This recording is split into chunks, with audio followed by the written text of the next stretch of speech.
That's right. It's the Hunger Games catching fire.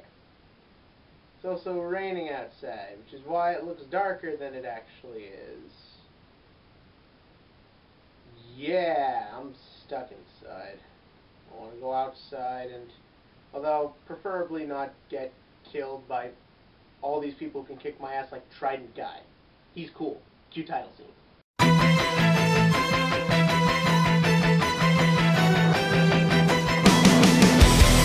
That's right, people. Like I said, talking about Hunger Games catching fire, and where's that fire? In the box office.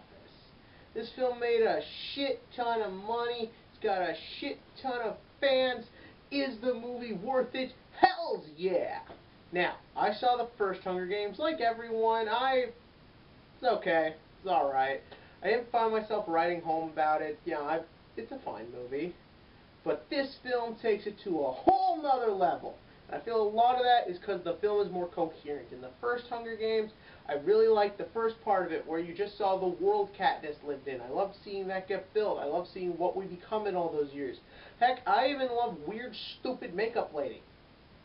For the first 10 minutes she's on screen, then, dear God, Katniss, kill her. But the minute the games start, and even the training for the games, I felt very disorganized, very messy, very incoherent, doesn't make a lot of sense. In this film, all of that is fixed. This film basically kind of takes place over the course of the year after the first Hunger Games and leading on to the next Hunger Games. In fact, like the first movie, the Hunger Games really isn't in it for the first good half. But that's worth it because we get a much better told story and the characters are much better developed.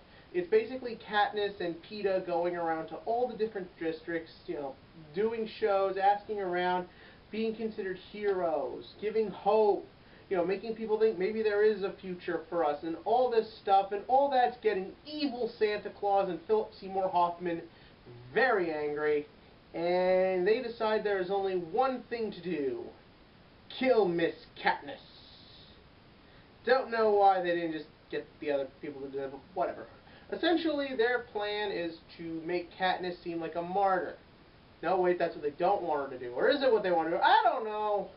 I'm not going to lie. This film, it does get a bit more coherent and less coherent and confusing as it goes. There are definitely some problems. A lot of people are very debated on this. They say, no, you should remember from the first movie. No, I should be able to go into this without remembering it. I'm kind of in the middle.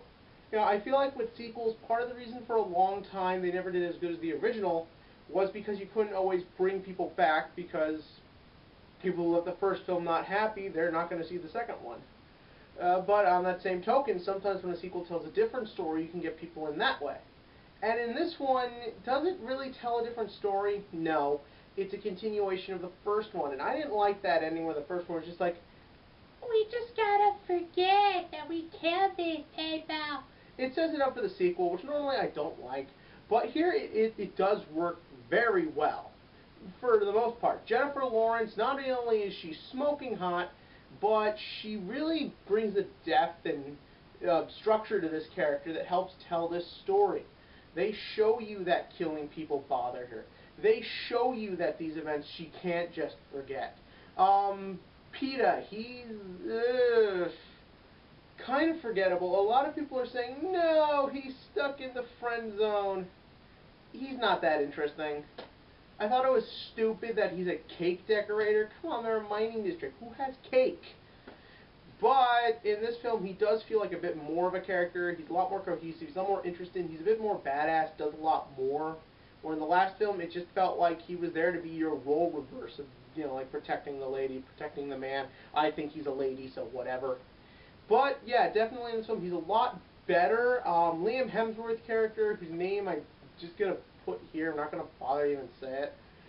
He's a lot more interesting too, a bit more involved in this plot, a lot more interesting. I really liked him in his 5 minutes in the first movie, and again, it's great to see him here being more involved, more interesting. Woody Harrelson as Haymitch is a lot more fun. We learn more about him, we see why he is the way he is, and it does make him make a lot more sense. And from there, the cast, it's a solid cast. Philip Seymour Hoffman's always good, Donald Sutherland's good, makeup chick's good. Overall, this is a well-casted movie. I thought the action was amazing, and like I said, Trident Guy. You go, Trident Guy. We don't give a crap who you are, but you're Trident Guy. Yeah! Yeah, you know, like you saw in the trailer, it's all the previous winners coming together for the next Hunger Games, and, you know, it's got to be stopped. Because revolution is on the way, and that is this film's key. It's an action movie, but there's a theme to it, not with the last one where the end of it just turns into kids killing each other. There's a point. They're driving towards something. They're moving on. You know, does this always make for good storytelling? Not always, because I go to see the movie, not half the movie. But in this case it works because this film is definitely entertaining, it's fun, it's action-packed, it's emotional, it's got a lot to do. It just felt like a much better movie. Is it a little confusing at times? Yeah. Does when you walk out of the theater you feel like everything makes sense? No. There's holes and stuff. But overall, it's a good time. I'm going to say it's an 8 out of 10 on the action-adventure scale. This film was, like I said, action-packed, fun, adventurous. I'm ready for Mockingjay Parts 1 and Part 2, which I guess would make it Mockingjays. Yeah, multiple Mockingjays. That's what I don't get. Why do birds turn into other birds or something? Why not just call it Mockingbird or I don't know, it's taken.